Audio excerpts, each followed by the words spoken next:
Assalamualaikum warahmatullahi wabarakatuh.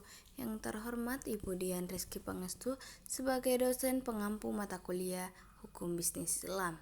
Kami dari kelompok 6 akan membahas terkait analisis faktor-faktor penyebab kepailitan perusahaan di era digital. Sebelumnya perkenalkan, kami beranggotakan 3 orang, yakni Kurnia Ardi, Ahmad Kadri, dan Citra Indriani Putri. Adapun poin yang akan dibahas yaitu yang pertama pengertian kepailitan, yang kedua prosedur kepailitan, selanjutnya transformasi digital dan dampaknya pada perusahaan, selanjutnya strategi menghadapi ancaman kepailitan di era digital. Apa itu kepailitan? Pailit dapat diartikan sebagai suatu keadaan debitur dalam keadaan berhenti membayar hutang karena tidak mampu. Pailit berbeda pengertiannya dengan kepailitan. Kepailitan adalah sita umum atas semua kekayaan debitur pailit yang pengurusan dan pemberesannya dilakukan oleh kurator di bawah pengawasan hakim pengawas, sebagaimana diatur dalam undang-undang. Kepailitan sendiri dalam KBBI dijelaskan sebagai keadaan atau kondisi seseorang atau badan hukum yang tidak mampu lagi membayar kewajibannya dalam hal hutang-hutangnya kepada si piutang. Pailit sering disinonimkan dengan kata bangkrut dan memang pada kenyataannya dalam KBBI pun kemudian. Senada dengan hal tersebut, Ensiklopedia Ekonomi Keuangan Perdagangan memaparkan pengertian dari bangkrut atau pailit, yaitu keadaan di mana seseorang yang oleh suatu pengadilan dinyatakan bangkrut dan yang aktivanya atau warisannya telah diperuntukkan untuk membayar utang-utangnya. Nah, selanjutnya adapun prosedur kepailitan, yaitu yang pertama pengajuan ke pengadilan. Pengajuan permohonan pailit kepada ketua pengadilan dalam hal ini wajib menggunakan kuasa hukum berlisensi kurator advokat untuk didaftarkan ke panitera pengadilan.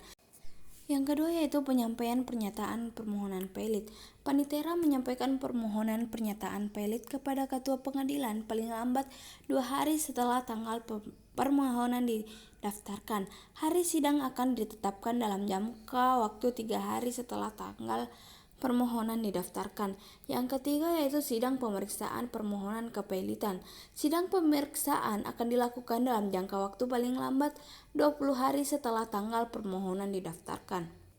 Selanjutnya yaitu pemanggilan debitur oleh pengadilan. Debitur wajib dipanggil oleh pengadilan jika permohonan pailit diajukan oleh kreditur, kejaksaan, Bank Indonesia, Badan Pengawas Pasar Modal, atau Menteri Keuangan. Yang selanjutnya yaitu pemanggilan kreditur. Kreditur bisa dipanggil pengadilan jika pernyataan pailit diajukan oleh debitur dan juga terdapat keraguan dalam persyaratan pailit yang perlu dipenuhi. Selanjutnya pemanggilan debitur dan kreditur dengan surat kilat. Pemanggilan atas debitur atau kreditur akan dilakukan oleh jurusita dengan surat kilat paling lambat 7 hari sebelum persidangan pertama dilakukan. Selanjutnya yaitu putusan pengadilan terkait kepailitan. Putusan pengadilan akan permohonan pailit harus dikabulkan jika terdapat fakta terbukti bahwa persyaratan pailit terpenuhi. Putusan tersebut paling lambat harus diucapkan 60 hari setelah didaftarkan.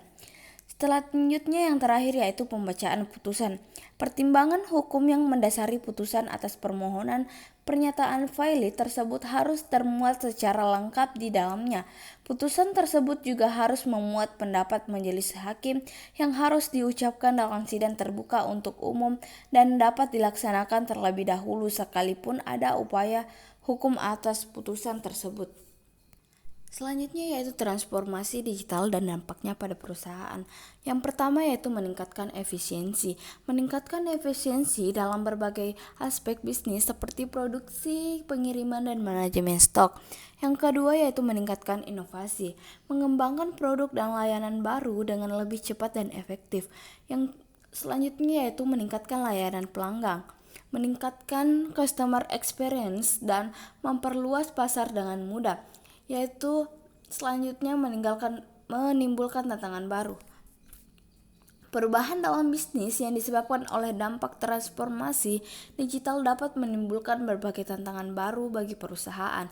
Selanjutnya yaitu mengubah model bisnis. Perusahaan dianjurkan untuk mengevaluasi model bisnis mereka agar sejalan dengan transformasi digital di tengah berproses. Selanjutnya itu menyediakan data yang lebih akurat.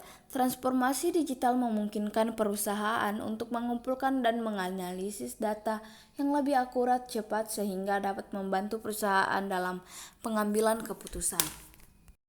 Adapun strategi dalam menghadapi ancaman kepailitan di era digital yaitu pertama, inovasi dan transformasi digital. Selanjutnya, adaptasi perilaku konsumen, kolaborasi dengan startup dan perusahaan teknologi, peningkatan keamanan siber, pengembangan sumber daya manusia, pemantauan dan analisis pasar, dan kebutuhan hukum.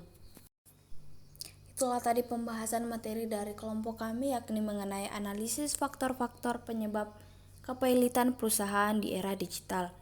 Selanjutnya, apabila ada pertanyaan atau yang kurang dipahami, silahkan ditulis di kolom komentar. Sekian, wassalamualaikum warahmatullahi wabarakatuh.